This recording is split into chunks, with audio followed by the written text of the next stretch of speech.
दीन जे दुश्मन जे ख़ातिर तीर रखण तलवार रखण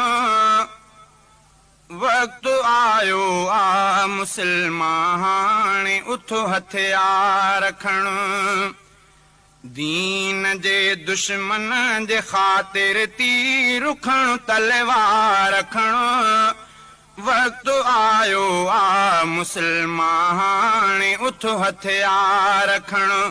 वक़्तु आयो आ मुसलमान हाणे उथो हथियार रखण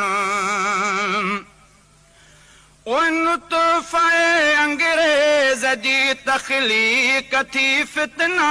कढे बद नस्ल बद ज़ात जी गर्दन सफ़ा छॾिजे वढे लानती टोले जे गर्दन ले जुतन जा रखण वक़्तु आयो आ मुसलमान हाणे उथो हथियार रखण दीन जे दुश्मन जे ख़ातिर तीर रखण तलवार रखण वक़्तु आयो आ मुसलमान हाणे उथो हथियार रखण